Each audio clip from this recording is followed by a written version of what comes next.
Ek moet julle vertel, ek preek as student in Johannesburg Oosgemeente. En na die diens toe kom daar 'n seentjie daar by my aan. Hy wil net vir my sê, ek gaan volgende jaar teologie swat. Ek sê, wat is jou naam? Hy sê, Neville Boy. 19, wat was dit? 82, ja. 82, 83 daar rond. Right. Ek wil hierdie sessie wil ek praat oor huisbesoek spesifiek. En Kobus het nou vir my 'n ding gesê wat ek nou my voorbereiding vergeet het om te doen. Maar dit gaan oor hoe ken jy jou lidmate. Nou, as jy weet wat jou lidmate is, hond se naam, dan het jy al 'n redelike idee van wie hulle is. Maar ek wil nou gou vra vir Pieter Kreer. Pieter, as jy nou die lotto wen en op pad om die geld te gaan haal, breek jy jou been en jy land hier in die hospitaal. En jy moet dit voor 5:00 die middag afhaal. En dit is so 30 miljoen rand. So jy het ek het vir jou gaan haal.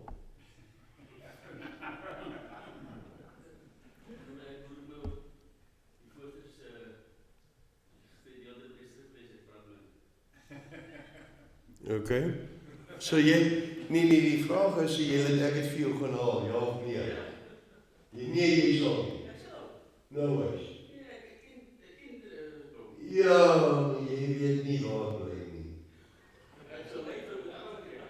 Ja, maar weet jy, met 30 miljoen rand kan ek baie van 'n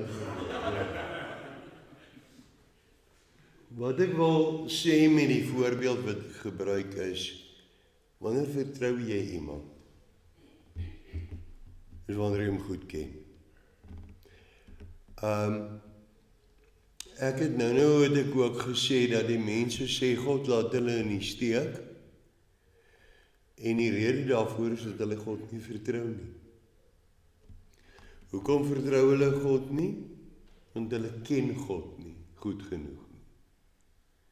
Hoekom ken hulle God nie goed genoeg nie? Want hulle kom 1 keer in 'n maand in die kerk en 1 keer in 6 maande kom die ouderling huisbesoek doen en 1 keer in 'n jaar is die dominee daar so hulle jaarlikse blootstelling aan God is so 12 ure.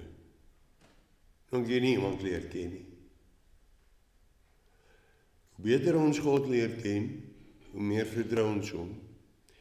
En hoe beter jou lidmate jou as God se verteenwoordiger leer ken, hoe meer gaan hulle jou vertrou. Is bitter man, ek weet nie, het enige van julle al beleef dat 'n lidmaat jou bel en sê ek oorweeg om van my vrou te skei? Nee, hoekom nie? Hy vertrou jou nie. Hoekom nie? Want hy ken jou nie. Hoekom ken jy hom nie? Ek ken jou nie. Omdat ons kontak met ons lidmate is minimaal. En as jy gaan kyk na jou opdrag en dat die Here vir jou sê jy moet waak oor hulle siele, beteken dat jy moet waak oor hulle ewige lewe. Jy het 'n verantwoordelikheid ten opsigte van hulle geloof. En omdat jy 'n verantwoordelikheid het ten opsigte van hulle geloof, moet hulle jou met hulle geloof vertrou. En onthou, ek het nou gepraat van die 3 woorde van geloof, né? Ken, vertrou, doen. Hulle moet jou as God se verteenwoordiger goed genoeg ken, dat hulle jou kan vertrou om vir jou te vra, wat sê die Here, wat moet ek doen? So, dis baie belangrik. Ek het laat julle nou kyk na julleself op die selfoon. Jy word deur God gestuur om na sekere lidmate in julle gemeente te gaan.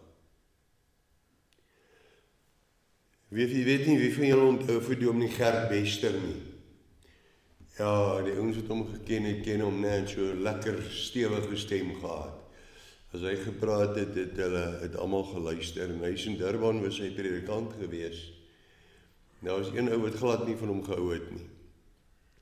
Elke vergadering en soms so na die diens, dan sal die ou nou een of ander opmerking of aanmerking maak. En een Sondag toe kom Dominee Gert Bester en hy sê vir hom, luister broer. Gert Bester is God se gestuurde huispredikant in hierdie gemeente solank ek is die beste predikant vir hierdie gemeente. En totdat ek nie meer die beste predikant is en die Here my wegvat, bly jy stil want ek is die predikant in God se gestuurde hier. Jy is ouderlik by daai mense se huis. Ek het PowerPoint voorberei, maar nou ek het nie voorberei dat die rekenaar op 'n ander plek kan staan nie so. Ek gaan hierdie PowerPoint soos op 'n manier vir julle bekendstel. Rondom huisbesoek. Wat is baie belangrik? OK.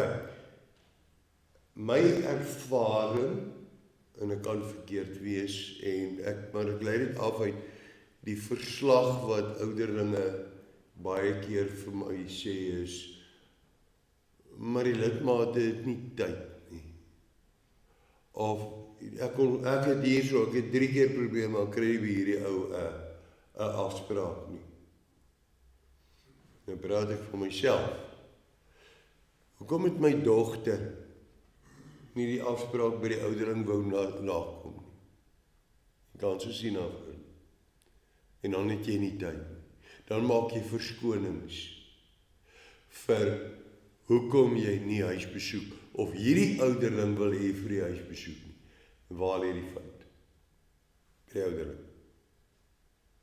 Want dit beteken dat jou aanslag, jou manier waarop jy dit doen, stoot hierdie mens af. En dit is nie noodwendige persoonlikheids nie. Dis miskien hoe jy dit doen. Die tweede belangrike saak wat ons maar moet onthou is dat met 'n huisbesoek is mense is vir 2 maande in die kerk nie, nou maak jy afspraak by hulle, nou weet hulle. Jy gaan met hulle kom praat oor kerkbesoek. Wat doen hulle die oomblik wat jy instap? Ek verstaan glad nie hierdie dominee se preke nie. Hierdie preke dominee praat heeltemal oor my kop. Wat doen hierdie lidmaat? Hy weet hy skuldig, maar is baie maklik in projekteer. Probeer die probleem omseil deur 'n ander probleem aan te spreek. Wat is jou antwoord daarop? En dit het my persoonlik gebeur. Dominee, jy preek heeltemal oor ons kop. En sê raai, okay, nee, dis reg. Ons gaan nou 'n ander afspraak maak waar jy met my gaan praat oor my foute. Maar vandag het ons 'n ander opdrag waarom ons na jou toe kom. Kyk bietjie wanneer jy jou dag bekoop, maak die dag bekoop. Okay, ek sien julle donderdagmiddag donderdagoggend 8:00. Dan praat ons oor my probleme, maar ons het nou hierdie afspraak wat nou gaan ons praat oor julle 'n kerkbesoek. So, mense is slim, maar wees bedag daarop. En dan natuurlik wat ook gebeur as hulle nie daai triek het nie. Is dan praat mense nou begin jy bietjie met rugby en jy begin 'n bietjie met Julius Malema en met die goeters.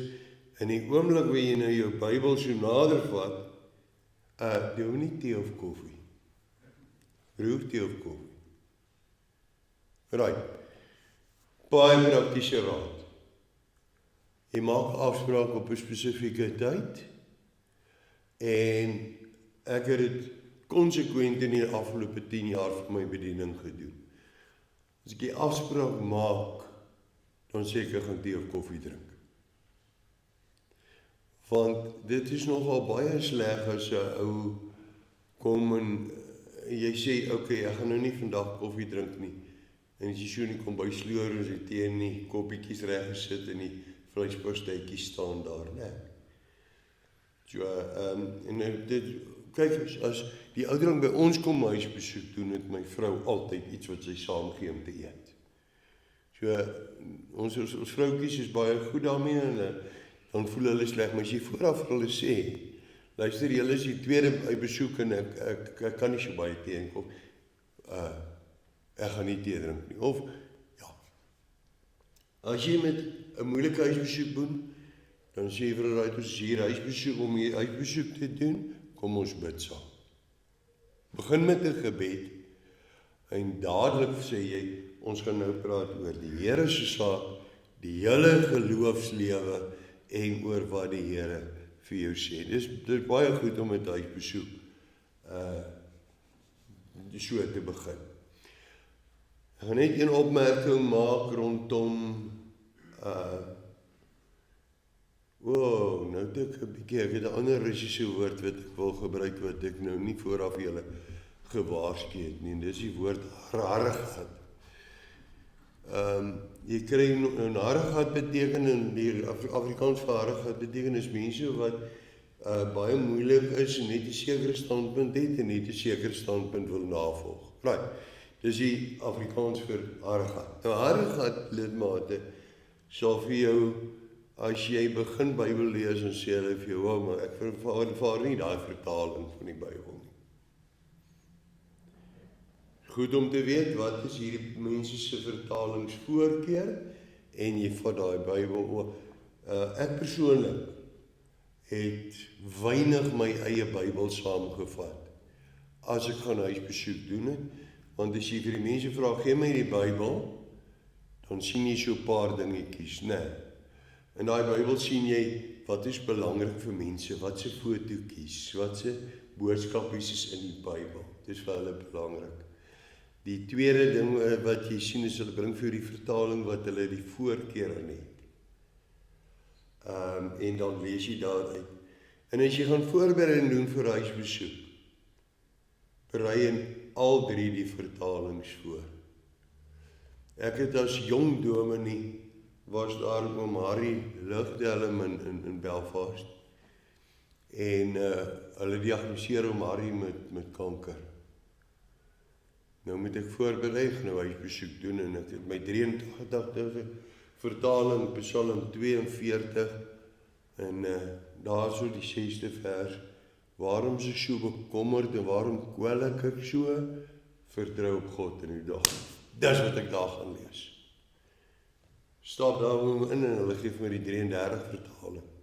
O my siel, waarom buig jy jou so in my?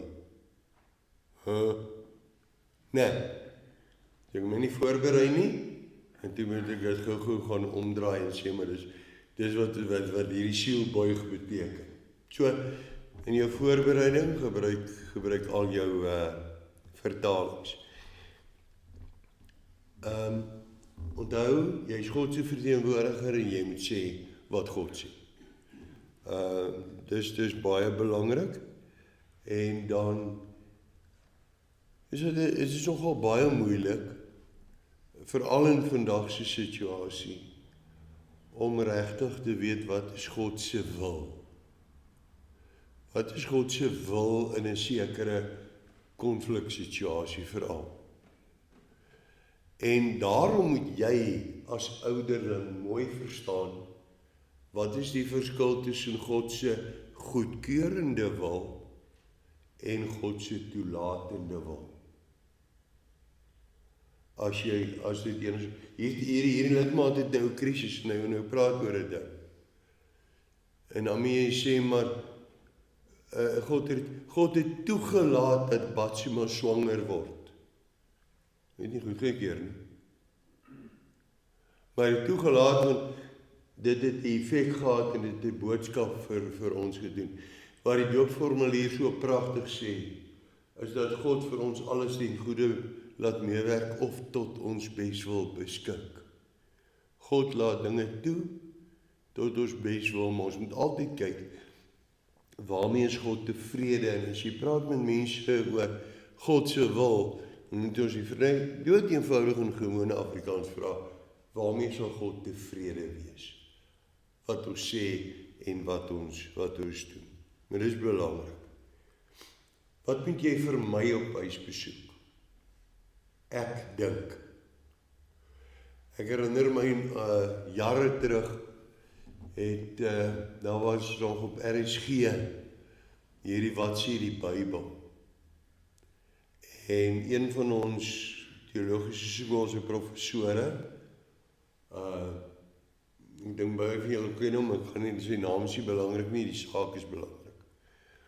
Toe het hulle daar gepraat oor 'n saak en ek het nogal die ding destyds opgeneem en ek dink as ek reg onthou het hy 33 keer in die hele argument het gesê ek dink. En ek het jou vader gebel en vir hom gesê, Proffie, jy moet nie sê ek dink nie, jy moet sê ek weet. Wat sê God? Dat die woordjie ek dink, plaas die voetjie op ek en nie wat sê die Here nie. So vir my sover moontlik ek dink. Vir my en veral as jy lidmate aanspreek, die woordjie jy en jou. Ek gaan motiveer. As jy, ja kom ons sê, dat Pieter toe hy nou die groente vir Woolworths vat, het hy so 2 tomaties ingesit wat nie heeltemal op standaard is nie.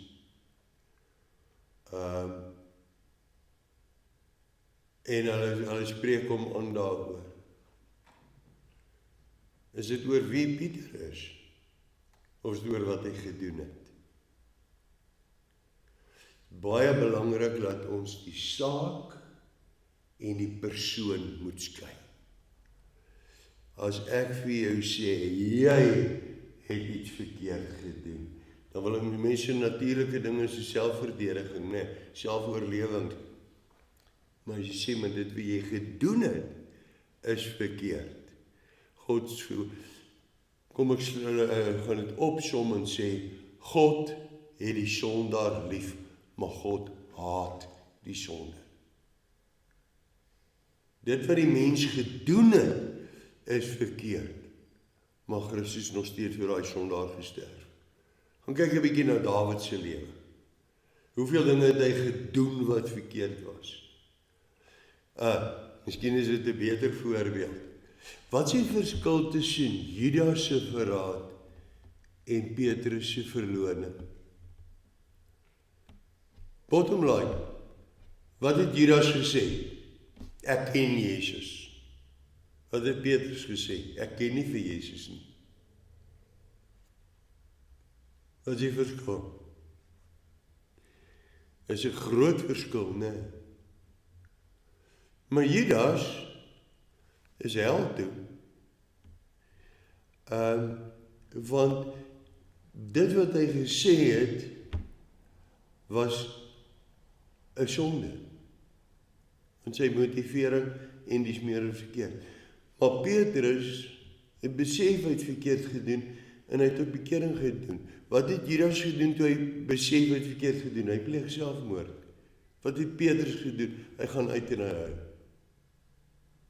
Okay, so dis belangrik dat 'n mens moet sê, maar wat het hierdie persoon gedoen? Paulus, ek ellendige mens, wie kan my van hierdie doodsbestaan verlos? As ek 'n goeie doen, is die kwade altyd by. Dit sê presies vir ons hierdie ding, dat mense doen dinge verkeerd, maar dis nie weet wat hulle wil doen, of noodwendig hulle natuur is, ek wil God om my naaste te haat, maar dis nie noodwendig wat wie hulle is. God het die sondaar lief. En Christus het gesterf ook vir daardie sonde. Maar die oomblik wat jy dit jy en jou, dan beskuldig jy daai mens wie hy is. En nie dit wat hy gedoen het nie. Dieselfde met altyd en nooit. Ek sien jou nooit in die kerk nie. Ouderling by weet wat by ons huisbesoek doen in huis. Dis weinig wat ek en hy saam in die kerk is. Ek bedoel in ons gemeente is. Maar hy is baie daar, maar ek is nie daar. En ek preek oral rond. En die keer wat ek nou wel in Elandskraal in die kerk is, dan werk hy. Ek vir hom, jy is al lanklaas in die kerk. Ek sien jou nooit nie. Nooit is alleen. Altyd is alleen. Vir my dit, veral in 'n konfliksituasie. Ja, mense, ek weet nie hoeveel gebeur het deesdae nie. Maar die eerste keer wat ek daarmee te doen het, was nog voor ek en Betsy getroud is. Toe kom ek die aand daarby aan, ek sê, sy sê nie, die oudering het sommer oor die telefoonhuisbesoek gedoen. Mense. Daai oudering het God se tyd gesteel. Ons is te besig. Werk nie so nie. Onthou ook 'n ander ding, en dit is dat in ons baie keer het ons die ding dat ons het te min tyd, want die so vinnige besoekie, né? Dit het my persoonlik gebeur. My skoonouers het by ons in die huis gebly, en die dominee kom huisbesoek doen, en ek en my ou vroukie daar in ons slaapkamer gesit vir 'n hele uur terwyl die dominee huisbesoek gedoen het by my skoonouers. En op 'n stadium kom skoonpa sê hy het die dominee gaan nou by julle huisbesoek doen. 3 minute later te loop hy. Nee. Hy het nie tyd gehad vir ons nie. Hoe blik besoekie. Sy plig nagekom. Nee. Dit is nie huisbesoek nie. Ander ding is wat verskriklik belangrik is jy kry baie keer moeilike vrae in huisbesoek. As jy nie weet nie, weet jy nie. En jy moet eerlikwaar sê, ek weet nie, maar ek gaan vir jou môre aan die antwoord kom gee. As jy by die huis kom, dan WhatsApp jy jou dominee en sê, dominee, hierdie ou het my 'n vraag gevra wat ek nie weet nie, wat is die antwoord? En dan sê die dominee jou terug antwoord met sy WhatsAppie wanneer hy tydjie het, en die volgende aand gaan sê vir jou, ons dis die antwoord. Dit is verskriklik belangrik as jy nie weet nie, om nie babbels te hap en te bullshit nie, maar om vir die mense te sê, maar dis wat die Here sê. Goed, ek dink dis baie belangrik, party dominees, party kerkrade het 'n huisbesoekbrief wat hulle uitgee. Met ander woorde, die dominee doen voorbereiding, hy doen dit met sy ouderlinge, en dis die boodskap wat hulle gaan uitbring by die mense, wat goed is. Ek dink dit is baie prakties ook, veral as mense byvoorbeeld die gedeelte maak wat oor met voorbereiding die nagmaal gepreek gaan word, dat 'n mens aan die huisbesoek, dat jy die hele gemeente fokus op 'n baie spesifieke taak. So dit het sy plek. Maar dis nie almal wat dit doen. Waar kry ek huisbesoek temas? Ek gaan vir julle deel van hierdie PowerPoint is op die CEBF se webblad, cebf.co.za, is daar 'n skakel wat sê uitreik. Onder uitreik is daar 3 temas. Dit is ouderlinghuisbesoek, hospitaalbesoek en die evangelisasie. En daarin het ons vir julle klompie temas gedoen wat netjies in 'n gekleurde pamflet is, wat jy kan uitdruk en vir by die lidmaat kan los. So daar is, as ek reg onthou, 24 temas vir huisbesoek. Dis 6 jaar se huisbesoeke. En in jaar 7 gaan die ouens nie onthou wat het jy 6 jaar terug by hulle huisbesoek gedoen, ek jy maar weer voorbegin. Ok, maar ek gaan vir julle dit gee. Ek het sulke QR codes, wie kan sommer met jou foon scan ook. Daar op die hospitaalbesoeke en siekebesoeke is ook daar 60 verskillende temas wat jy daaruit kan gebruik. Jy kan vir gewone huisbesoek ook gebruik. En dan by evangelisering, wat sê ek vir mense wat nie die Here ken nie, het ons 57 verskillende temas wat jy daar kan gebruik as jy by mense gaan huisbesoek doen. Goed, ek wil graag onderskei tussen 'n gewone huisbesoek en 'n pastorale huisbesoek. Gewone huisbesoek is daardie roetine huisbesoek wat jy doen gewoonlik voor nagmaal. Maar onthou, 4 weke voor nagmaal is ook voor nagmaal. En nie net daai laaste week voor voorbereiding of voor die ouderlinge vergadering. Want dis baie keer waar 'n ou vasdraai. En dan kan jy nie regtig in daai laaste week wie jy gedink het jy gaan huisbesoek doen nie, dan kry jy bronchitis, jy lê in die kooi, jy kan nie huisbesoek doen nie en dan. Dus daardie profie wat 1 keer 'n maand by almal gaan huisbesoek doen het, niks meer verkeerd nie. Nee, was jy 'n dominee profie gewees nie, hoor. Ek dink hy was by onderwys of iets in daai lyn. So, wat is 'n gewone huisbesoek, ouderling met of dominee met of so, die diaken? Gewoonlik is die fokus op nagmaal en dan nagmaal, wat is die prediking van nagmaal? En ek wonder hoeveel mense weet regtig wat is die prediking van nagmaal. Ek probeer dit baie prakties maak en ek sê vir die mense, onthou as jy in die nagmaaltafel sit en jy vat die broodjie, dan kyk jy na die broodjie en dan kyk Jesus jou in die oë en hy sê vir jou, my liggaam is vir jou gebreek. En as die beker verbykom, kyk na die beker, kyk op en dan kyk Jesus jou in die oë en hy sê vir jou, my bloed is vir jou vergiet. Jy kan dit huisbesoek tema maak en jy vra vir die lidmaat, maar is dit wat jy met nagmaal beleef? Dan hoor, wat gebeur nou? Jy laat hierdie lidmaat onmiddellik in Jesus se oë kyk. Jy kom onmiddellik laat jy hom en nou wil ek konfronteer in 'n baie positiewe sin gebruik. As jy iemand anders in die oë kyk, so kyk jy Jesus in die oë. Wat is jou geloofservaring daarvan? So, jou huisbesoek voor nagmaal moet jy dit doen. Ons praat van 'n heilige nagmaal.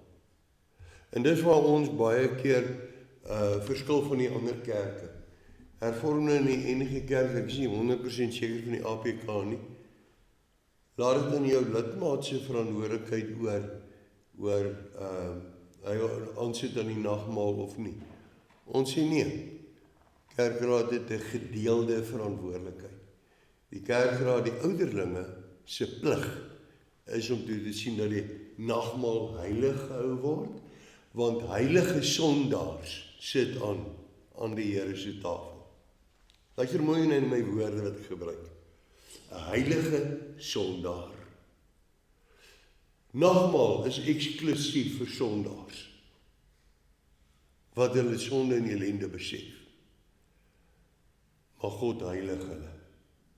En dis kom ons 'n heilige nagmaal hê en dis jou verantwoordelikheid om te kyk dat daardie nagmaal heilig gehou word. Nie dit neem die lidmaat oorlaat nie, want elke lidmaat kan homself regverdig, homself bullshit en sê maar ons is alright. So wees versigtig. Dan broer, jy begeerte en vrymoedigheid om nagmaal te gebruik. Ekskuus, ek ken by middermin van julle name, maar Gys, ken ongelukkig jou naam. Wat beteken dit as die ouderling vir jou vra, het jy begeerte om nagmaal te gebruik?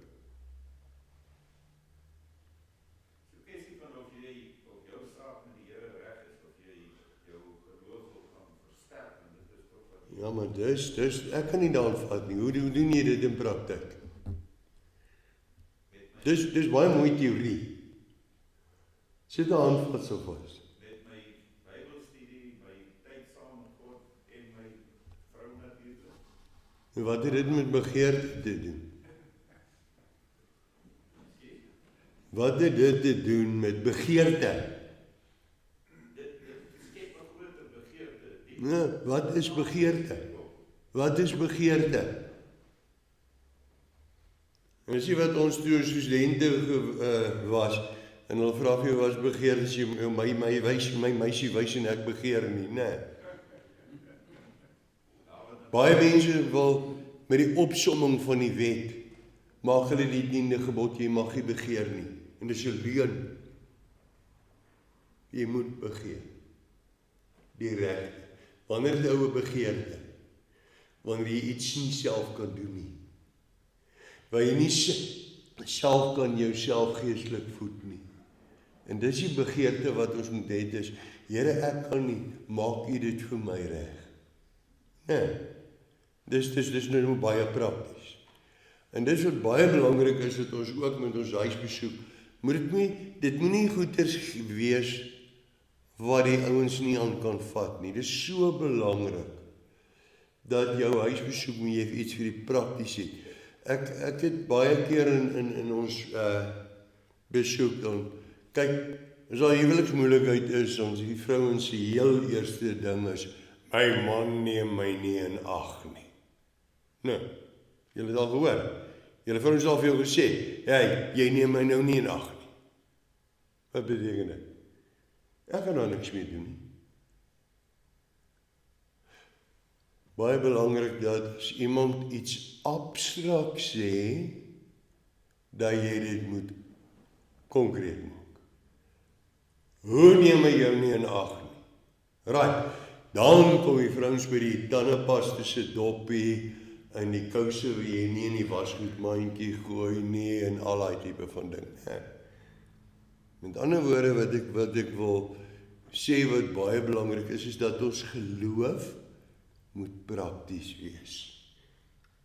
Jy moet prakties ervaar dat jy kan nie gehoorsaam wees aan God nie, jy kan dit nie self bereik nie, en dan moet jy kan weet, ek kan vir God vra om dit vol te maak.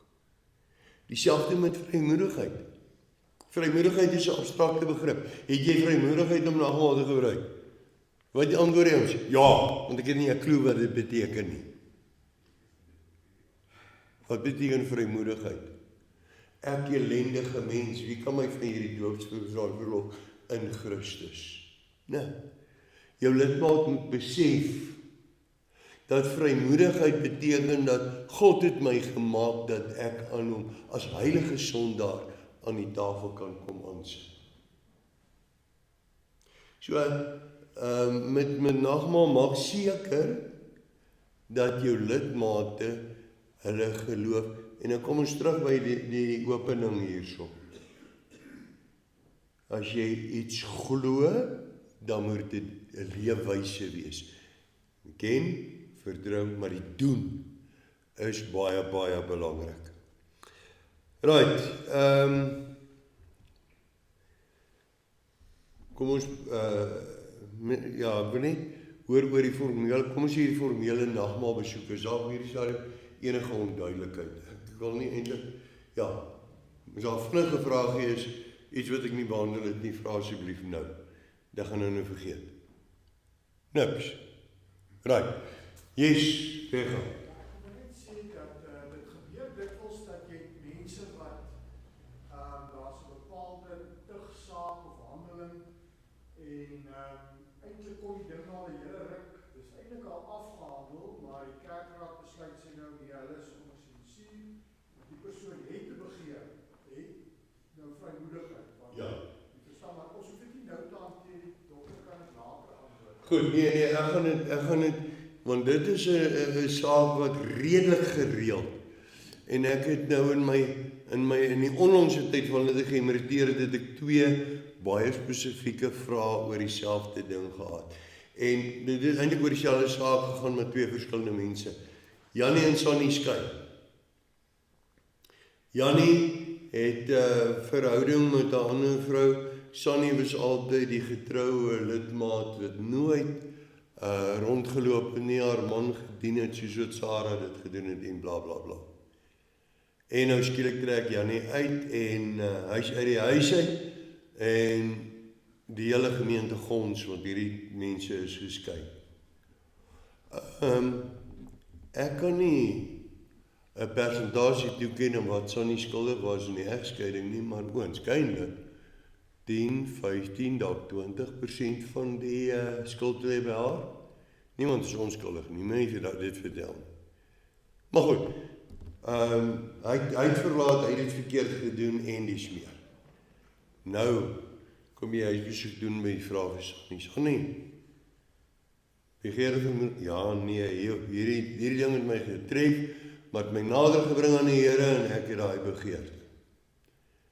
So, dis wat hierdie persoon betref, maar nou moet 'n mens ook dink, maar wat is die effek in die gemeente? Want die gemeente het nie by Sonny huisbesoek gedoen nie. Die gemeente weet nie wat is Sonny se aandeel aan die feit dat Jannie uitgetrek het en die smeer nie. En dan gewoonlik het die gemeente of die kerkraad het dan die wyse besluit om haar wel af te hou van die nagmaal af. Wow, en dit voel dan verskriklik verkeerd. Maar wat sê dit vir die gemeente? God keur nie egskeiding goed nie. En of jy 5% skuldig is en of jy 95% skuldig is, jy is onskuldig. En ons kan nie hierdie sonde goedkeur nie. En dan hou hulle hom af vir 1 of 2 nagmale af en daarna dan behoort die hele gemeente weet God het nie gekeer nie en dan word sy weer toegelaat om die nagmaal te gebruik. Elke saak op meriete, maar dit is belangrik dat 'n mens nie net die lidmaat in so 'n situasie bekyk nie, maar ook die hele gemeente. Richard, ek hoop ek het daai vraag geantwoord. Goed, wanneer jy's Nelius? Ek dink dalk 'n gedeelte wat dit ook baie goed verduidelik is as jy eintlik gaan kyk met die reëlings rondom die vrystede in Israel. Ja.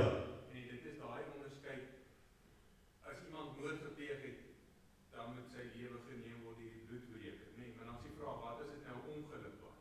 Ja.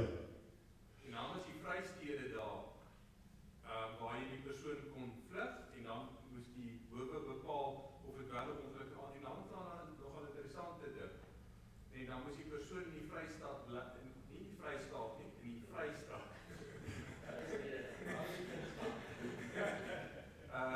Bly tot met die dood van die hoofpriester.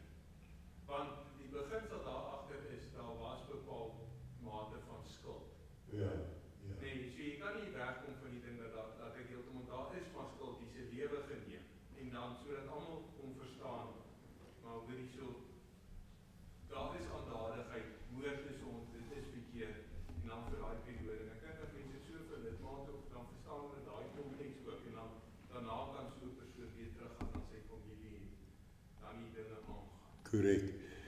Ek gaan net vir terwille van die opname net sê dat mense moet dan kyk na die hele situasie van vrystede, is 'n hele interessante studie, dat as dit 'n ongeluk is waar jy nie veel skuld gehad het aan die dood van iemand nie, dat daar die geleentheid was dat jy na 'n spesifieke plek toe kon gegaan het, tot jou saak afgehandel is en die hoofpriester aan dood is. Goed. Maar nou praat ons oor hierso Jannie en Sonny het nou die huweliksmoeilikheid. Hoe kleur ek daardie huisbesoek in? So dis belangrik dat die kerkraad moet weet daarvan en dan stuur die kerkraad 'n kommissie. En nou wil ek pleit, moenie die dominee op die kommissie sit. Dit is baie maklik, né? Die dominee daar so vir ek te praat. Maar wat is die taak van die dominee in die gemeente? Om die troos en die genade van die Here te preek. Maar die oomblik wat jy deel maak van hierdie tugproses, ek het in Pinetown het ons het ervaar van 'n ouderling wat 'n affair aangegaan het met sy sekretaresse. En toe sal nou lidmate wat by 'n spesifieke restaurant eet, en hier stap die ouderling met sy flossie in, en nou sit hy openbare saak. En nou die lidmate gekom en die saak is genoem, ons met die ouderling het dit toe herken. Nou met die kerkraad iets daaroor doen. Kerkraad het baie ernstig besin oor presies hoe gaan ons daardie afkondiging formuleer. Dat hierdie ouderling voorlopig in die ampt geskort is as gevolg van 'n oortreding van die 7de gebod en dat die kerkraad besig is om te werk met die saak. Ongelukkig het ek daai besluit aan die gemeente oorgedra. Daai ouderling se dogter is tot vandag toe vir my kwaad. Want Henny van Wyk, dat pa geskort. Asseblief, dis nie die werk van die dominee nie. Wat in so 'n geval gebeur is, die kerkraad gaan die kommissie aanwys. Hulle gaan besin oor hoe gaan ons hierdie probleem aanhaal. Dominee, jy kom vir ons met die woord en jy sê vir ons hoe gaan die woord van die Here in hierdie situasie in die gemeente oordra. En dan gaan daai 2 of 3 ouderlinge en hulle gaan praat met hierdie sondaar. Want die lidmaat moet nog steeds altyd weet dat die dominee as verteenwoordiger gaan my troos. Soos die diaken, nee. So dit is baie vir my baie belangrik dat jou ouderling of jou die dominee nie deel is van hierdie tugproses in die fisiese besoek nie. Ook met die afkondiging, veral met die tweede trap en die derde trap van die sensuur. Tweede trap miskien nie so erg nie, maar die derde trap van afsnyding. Ja, dan moet die dominee dit doen. Maar dan het die gemeente al 'n jaar lank blootstelling gehad aan hierdie saak en dan weet hulle waaroor dit gaan. Maar baie keer weet die lidmate nie en Sondag se afkondiging is dan 'n verrassing. En dan dink ek nie is dit regtig reg dat 'n mens dan die dominee in die hotspot sit en dat hy dan die ding moet doen nie. Afspraak skriftelik met 'n WhatsApp. Screenshot. Barrel. Die lidmaat se antwoord, screenshot, barrel.